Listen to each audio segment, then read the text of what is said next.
Hi everyone, this is Heather Lottinen from the Flourish.Academy, where we believe that education is the highest form of empowerment. And you know who else believes that? Our good friends at YM Camera. I would love if you could support them by purchasing your gear at ymcamera.com. They are a huge supporter of the Flourish Academy, and they make much of this free content possible. In this video, we are going to remove the blue garbage can, I believe, the distraction in the background of this image. My friend Val took this photo. You'll definitely want to check out her work at valeriethomas.com.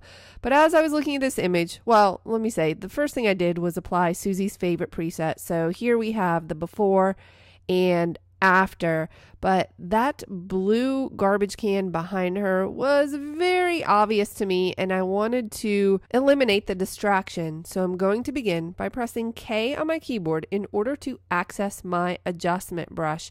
I'm going to expand my panel and then hold down Alt or Option on my keyboard and click Reset. Now, before I start experimenting with sliders, what I'm going to do is press O on my keyboard in order to show the mask overlay. Essentially, I want to select this area. I'm going to make sure that auto mask is turned on. I'm going to put my flow at 100, and let's go ahead and zoom into this portion of the image so that we can see this a little bit better. And I'm just going to brush over this area, making this selection. I noticed that with auto mask turned on, it's keeping it constrained within the edges, which is exactly what I wanted. We'll just have to make the brush smaller as we get into these tighter spaces. I'm just dragging to make this selection. Now, once I have this all selected, before I do anything, I'm going to turn auto mask off and make this brush a little bit bigger just so I can soften some of these edges. Now, the reason I wanted auto mask on was to constrain it against the railing, but I think I want it to blend in over here. So let's just do that.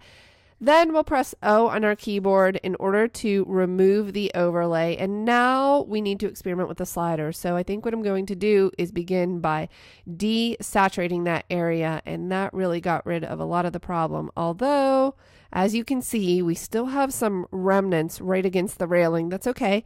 We can just make our brush smaller and closely brush over that area. I actually see some blue in between the railing here. Let's zoom out. You can look at the overall before and after by pressing the backslash key on your keyboard, but sometimes you just want to see the impact of the adjustment that you just made. So you can turn off this panel with this switch and then turn it back on to see it.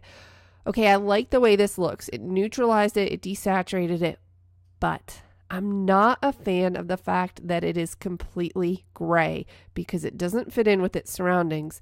Now, the thing is, I could pull up on the saturation to bring some of it back out, but again, I'm starting to get this blue purple hue that I'm not a fan of. So what I'm going to do is add some color back into this area by clicking on the color box, placing my cursor inside of this box, clicking and holding my mouse down, and dragging over to this area where I see this light brown color and releasing the mouse and then closing it. And you'll notice what it did was it added some color back into that area so that it wasn't completely gray.